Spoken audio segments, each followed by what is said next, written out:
ഓഫീസിൽ പോയ സ്വാതി നേരത്തെ തന്നെ തിരിച്ചു വന്നത് കണ്ട് ആമി അവളെ സംശയത്തോടെ നോക്കി. നീ എന്താ ഓഫീസിൽ നിന്ന് ഈ നേരത്തെ ഇങ്ങോട്ടേക്ക് വന്നത്? എനിക്കവിടെ തീരെ ഇരിക്കാൻ പറ്റുന്നില്ല ആമി. ഞാൻ ദർശൻ സാറിനെ പോയി കണ്ടിരുന്നു. നീയൊന്ന് കാണണം ആളുടെ അവസ്ഥ. ആമിയുടെ മുഖം പെട്ടെന്ന് മാറി. എന്നെ എന്നെ അന്വേഷിച്ചോ? നിന്നെ അന്വേഷിച്ചോളൂ. നീ ഇവിടെയുണ്ടോ എന്ന് ചോദിച്ചോ സാറ്? നീ പറഞ്ഞതുപോലെ വീട്ടിലാണെന്ന് ഞാൻ കള്ളം പറഞ്ഞു. പരിഭവം നിറഞ്ഞ മുഖത്തോടെ സ്വാതി പറഞ്ഞു. നിനക്ക് ദേഷ്യമുണ്ടോ എന്നോട്? ദേഷ്യമൊന്നുമില്ല. നിന്റെ അവസ്ഥയും എനിക്കറിയാലോ. പിന്നെ സാറിൻ്റെ മുഖം കാണുമ്പോൾ സങ്കടം തോന്നുന്നു. അതൊക്കെ മാറിക്കോളും. പെട്ടെന്ന് കേട്ടതിൻ്റെ വിഷമമാണ്. സാഹചര്യവുമായി ദർശേട്ടൻ പെട്ടെന്ന് ഇണങ്ങി ചേർന്നോളും. നിന്റെ ഉദ്ദേശം നല്ലതാണെന്ന് എനിക്കറിയാം. പക്ഷേ പിന്നീടുള്ള കാര്യങ്ങൾ ആലോചിക്കുമ്പോഴാണ് എനിക്ക് പേടി. എൻ്റെ സ്വാതിമോള് ഒന്നുകൊണ്ടും പേടിക്കണ്ട. എല്ലാം ഞാൻ നോക്കിക്കോളാം. സ്വാതിയുടെ താടിത്തുമ്പിലായി പിടിച്ചൊന്ന് കൊഞ്ചിച്ചുകൊണ്ട് ആമി പറഞ്ഞു. അപ്പോഴാണ് സ്വാതിയുടെ ഫോൺ അടിച്ചത്. രണ്ടുപേരും ഫോണിലേക്ക് നോക്കി. ശ്രുതിയാണല്ലോ. നീ വിഷമിച്ചിട്ട് വന്നതുകൊണ്ട് വിളിച്ചതാണോ അവള്? ഞാൻ ഇങ്ങോട്ടേക്ക് വന്നത് അവൾ അറിഞ്ഞിട്ടില്ല. അതെന്താ? വിഷമം തോന്നിയപ്പോൾ ഞാൻ സാറിനോട് ചോദിച്ചു ഇങ്ങോട്ടേക്ക് പോന്നു. നമ്മുടെ ക്യാബിനിൽ ചെന്നപ്പോൾ അവൾ ഉണ്ടായിരുന്നില്ല. അവളിപ്പോൾ ഏതു നേരവും മനുവിൻ്റെ കൂടെയാണ്. മിക്കവാറും നീ പറഞ്ഞത് സത്യമാകാൻ അധിക സമയമൊന്നും വേണ്ടി വരില്ലെന്നാണ് എനിക്ക് തോന്നുന്നത്.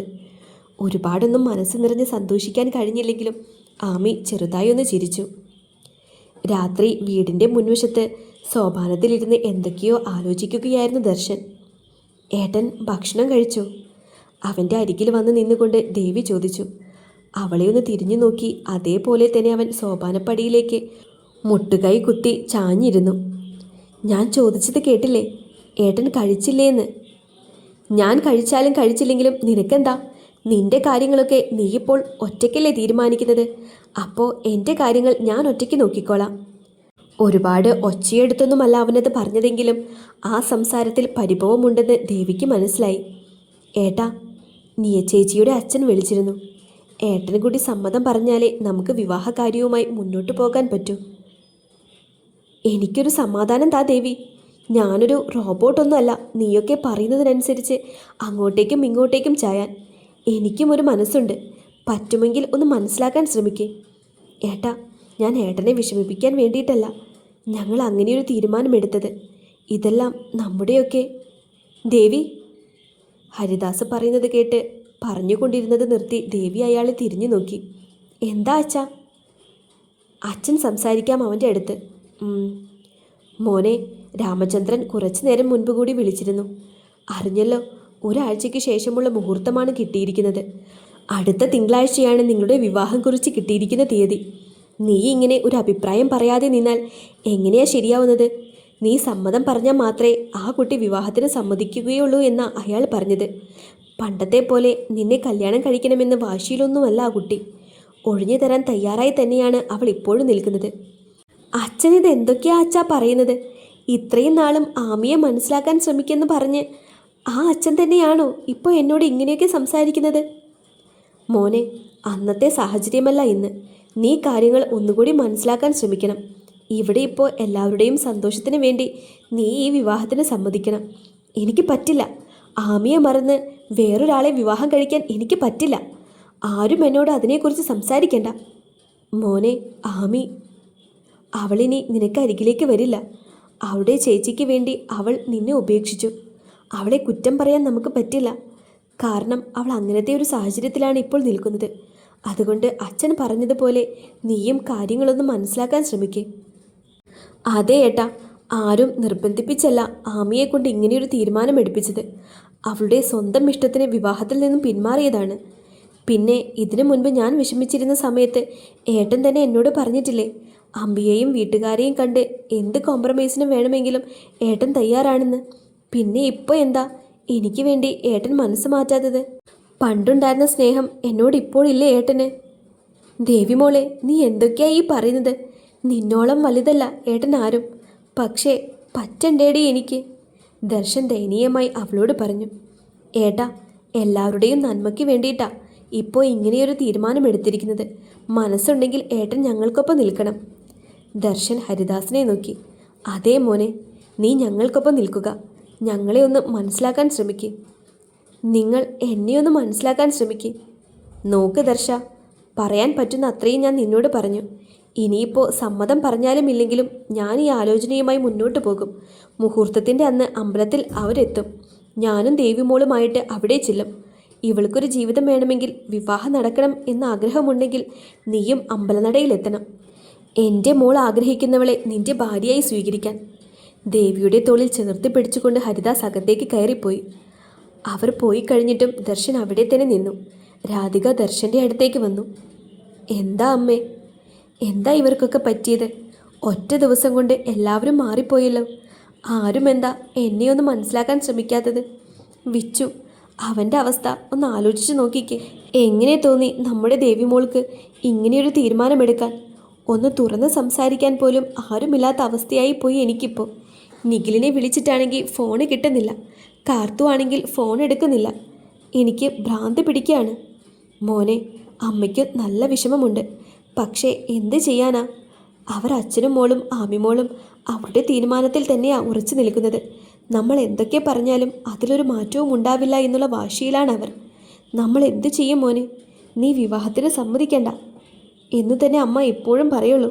പക്ഷേ ദേവി, അവൾ എന്തെങ്കിലും അബദ്ധം കാണിച്ച് വെക്കുമോ എന്നാ അമ്മയ്ക്ക് പേടി. ഞാൻ എന്തു വേണമെന്നാ അമ്മ പറയുന്നത്? തൽക്കാലം ഈ വിവാഹത്തിന് സമ്മതിക്കുന്നത് പോലെ തന്നെ നീ നിൽക്ക്. ഇവരീ പറയുന്നത് വെച്ച് നോക്കുമ്പോൾ ഇപ്പോൾ നീയയ്ക്ക് ഈ വിവാഹത്തിനോട് വലിയ താല്പര്യമില്ലെന്നാ അമ്മയ്ക്ക് മനസ്സിലായത്. അമ്പലത്തിൽ വെച്ച് നീയെ കാണുമ്പോൾ നമുക്കൊന്ന് സംസാരിച്ച് നോക്കാം. അവൾ വിവാഹത്തിൽ നിന്ന് പിന്മാറിയാൽ പിന്നെ ദേവിക്ക് നിന്നെ നിർബന്ധിക്കാൻ പറ്റില്ലല്ലോ. അപ്പോൾ ദേവിയോ? വിച്ചുവിനെ പോലെ നല്ലൊരാളെ വിട്ടുകളഞ്ഞ് ആ ചതിയൻ്റെ ഭാര്യയായി അവൾ ജീവിക്കണമെന്നാണോ അമ്മ പറയുന്നത്? അത് അവളെടുത്ത തീരുമാനമല്ലേ, അവൾ തന്നെ അനുഭവിക്കട്ടെ. നമ്മൾ പറഞ്ഞു കൊടുക്കാനുള്ളതെല്ലാം പറഞ്ഞു കൊടുത്തു. ഇനി അവളുടെ ജീവിതമല്ലേ. ദേവിയോട് ദേഷ്യമുള്ളതുപോലെ അവർ പറഞ്ഞു. തൽക്കാലം ഞാൻ ചെന്ന് അച്ഛൻ്റെ അടുത്ത് പറയാം നീ വിവാഹത്തിന് സമ്മതിച്ചിട്ടുണ്ട് എന്ന്. ബാക്കി നമുക്ക് നോക്കാം മോനെ. അമ്മയുണ്ട് നിൻ്റെ ഒപ്പം. അമ്മ പറയട്ടെ നീ വിവാഹത്തിന് സമ്മതിച്ചു എന്ന്. അവർ പ്രതീക്ഷയോടെ ദർശനെ നോക്കി. എല്ലാവരുടെയും ഇഷ്ടം പോലെ ചെയ്യ്. നശിക്കുകയാണെങ്കിൽ അവളുടെ ജീവിതം മാത്രമായിട്ട് നശിക്കണ്ട, എല്ലാവരുടെയും ജീവിതം നശിക്കട്ടെ. അമ്മയുടെ മുഖത്ത് നോക്കുക പോലും ചെയ്യാതെ ദേഷ്യത്തോടെ പറഞ്ഞുകൊണ്ട് അവൻ തിരികെ മുറിയിലേക്ക് കയറിപ്പോയി. പിറ്റേ ദിവസം രാവിലെ തന്നെ ഹരിദാസ് രാമചന്ദ്രനെ വിളിച്ച് ദർശൻ വിവാഹത്തിന് സമ്മതമാണെന്ന് അറിയിച്ചു. പിന്നെ കാര്യങ്ങളെല്ലാം പെട്ടെന്ന് തന്നെ അവർ നീക്കി തുടങ്ങി. ഹരിദാസ് തന്നെ അമ്പലത്തിൽ പോയി കമ്മിറ്റി അംഗങ്ങളെ കണ്ട് വിവാഹത്തിനുള്ള ഏർപ്പാടുകളെല്ലാം ചെയ്തു. കഴിഞ്ഞ തവണത്തെ പോലെ തന്നെ അടുത്ത ബന്ധുക്കളെയും വേണ്ടപ്പെട്ടവരെയും മാത്രമേ ഇത്തവണയും വിവാഹത്തിന് ക്ഷണിച്ചിട്ടുള്ളൂ. മാത്യുവും ഡാനിയുടെ അപ്പൻ ജോണും എല്ലാ കാര്യങ്ങൾക്കും ഹരിദാസിനൊപ്പം ഉണ്ടായിരുന്നുവെങ്കിലും ദർശനും ഡാനിയും എല്ലാത്തിൽ നിന്നും മാറി നിന്നു. ശ്രുതിയുടെ ചേട്ടൻ സുഭാഷാണ് ഇത്തവണ ഹരിദാസിനൊപ്പം എല്ലാ സഹായത്തിനും കൂടെ നിന്നത്. ഡാനിയുടെ ഭാര്യ ആദ്യമൊക്കെ എതിർത്ത് നിന്നെങ്കിലും പിന്നീട് ദേവി അവരെ കണ്ട് സംസാരിച്ചതിനെ തുടർന്ന് അവരും വിവാഹത്തിന് സഹകരിക്കാൻ തുടങ്ങി. വിവാഹത്തിൻ്റെ വസ്ത്രവും മറ്റും എടുക്കുന്ന ദിവസം നിയ ദേവിയെ വിളിച്ചിരുന്നു. എന്നാൽ തനിക്ക് വേണ്ടത് അമ്മയെ കൂട്ടിപ്പോയി എടുത്തോളാമെന്ന് പറഞ്ഞ് അവൾ ഒഴിഞ്ഞു മാറി. ആമയ്ക്കും വർഷയ്ക്കും ലതയ്ക്കും ഒപ്പം പോയാണ് ദേവി വസ്ത്രങ്ങൾ എടുത്തത്. ദിവസങ്ങൾ ആർക്കു വേണ്ടിയും കാത്തു നിൽക്കാതെ പോയിക്കൊണ്ടിരുന്നു. നാളെയാണ് വിവാഹമെന്ന് ദർശൻ വിളിച്ച് പറഞ്ഞതിനെക്കുറിച്ച് ആലോചിച്ച് നിൽക്കുകയായിരുന്നു വിച്ചു. ടെറസിൽ നിന്ന് ദൂരേക്ക് നോക്കി ദേവിയുമൊത്ത് ചിലവഴിച്ച നല്ല നിമിഷങ്ങളായിരുന്നു അവൻ്റെ മനസ്സിൽ അന്നേരം. വിച്ചുവേട്ടാ, ആരോ തൻ്റെ പേര് വിളിക്കുന്നത് കേട്ട് അവൻ തിരിഞ്ഞു നോക്കി. നിത്യ, താനെന്താടോ ഇവിടെ? നിത്യയെ കണ്ട് ആദ്യമൊന്ന് ഞെട്ടിയെങ്കിലും പിന്നെ പരിചയത്തിൽ അവളെ നോക്കിയൊന്ന് ചിരിച്ചു. അവൻ നോക്കി ചിരിക്കുന്നത് കണ്ടപ്പോൾ നിത്യയ്ക്കും സമാധാനമായി. അത് അവളുടെ ചൊടിയിൽ ഒരു പുഞ്ചിരിയായി വിടർന്നു. ഞാൻ അങ്ങോട്ടേക്ക് വന്നോട്ടെ? വാ. എന്നോട് ദേഷ്യമാണോ വിച്ചുവേട്ടന്?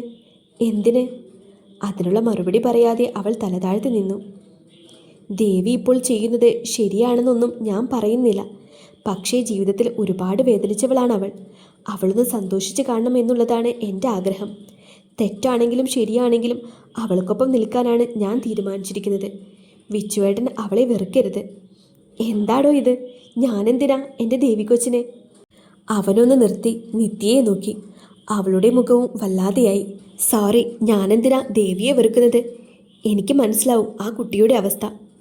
അവൾ പറഞ്ഞിരുന്നു വിച്ചുവേട്ടൻ ഇങ്ങനെയായിരിക്കും പറയുന്നതെന്ന്. ഇത് അവൾ വിച്ചുവേട്ടന് വേണ്ടി വാങ്ങിയ ഡ്രസ്സാണ്. ഇതെടുത്ത് ഏട്ടൻ കല്യാണത്തിന് വരണമെന്നാണ് അവളുടെ ആഗ്രഹം. അവൾ കയ്യിലിരുന്ന കവർ അവന് നേരെ നീട്ടിക്കൊണ്ട് പറഞ്ഞു. അവൻ അത് വാങ്ങി അവളെയൊന്ന് നോക്കി. പിന്നെ കവറിൽ നിന്നും ബോക്സ് എടുത്ത് അതൊന്ന് തുറന്നു നോക്കി. കസവിൻ്റെ ഒരു മുണ്ടും കരിമ്പച്ച നിറത്തിലുള്ള ഒരു ജുബയുമായിരുന്നു ഉണ്ടായിരുന്നത്. ഞാൻ അവളോട് എന്ത് പറയണം? വിച്ചുവേട്ടൻ വരില്ലേ? എന്തോ ആലോചനയോടെ അവൻ മൂളി.